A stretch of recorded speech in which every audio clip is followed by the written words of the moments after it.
अबरी बाढ़े लेलकै केतना जान। कविताक शीर्षक बाढ़े लेलकै केतना जान। अबरी बाढ़ अहिनो अइलै, सगरे घर घर मातम छैलै। कोन घरे नै ढुकलै पानी, आ भसलै कत्ते मर्द जनानी। बच्चा बुतरू माल मवेशी, सड़क किनारे देखो बेसी। सुतलो पड़लो छौ बेजान, अब बाढ़े लेलकै केतना जान। मट्टी वाला घर नहीं रहलै, अप्पर छप्पर साथे बहलै।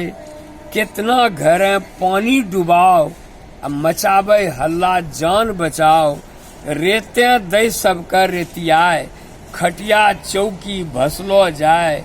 उमड़ल पानी अद्भुत उफान, अब बाढ़े लेलकै केतना जान। पक्का घर भले नहीं गिरलै, आ संकट बीचे ओहो घिरलै। कोठी एक नहीं बचलै भाई, अन्नो पानी गेलै दहाय। बूट मटर सब भेटा गेलै, चिकना रैंचा गोबर भेलै।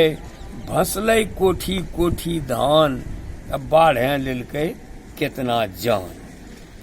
गांव मोहल्ला कहीं उजाड़े, रेलो पटरी कहीं उखाड़े। गाछो गछेली लौत पथार, पानी संगे होलै फरार। सड़कों के त तोड़िए देलकै, फसल धान के लुटिए लेलकै। जान बचैतै केना किसान, बाढ़े लेलकै केतना जान।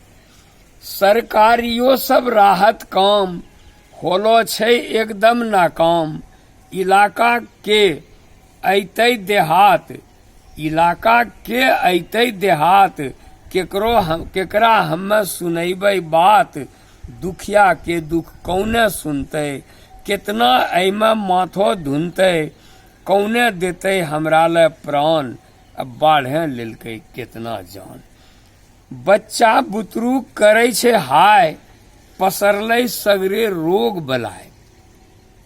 बच्चा बुतरू करै छै हाय, पसरलै सगरे रोग बलाय। जहाज घुरै जखनी आकाशे, जनता टुक टुक ताकै आसे। गिरैतो कुछ खाय ले सामान, अब बाढ़े लेलकै केतना जान। बाढ़े लेलकै केतना जान।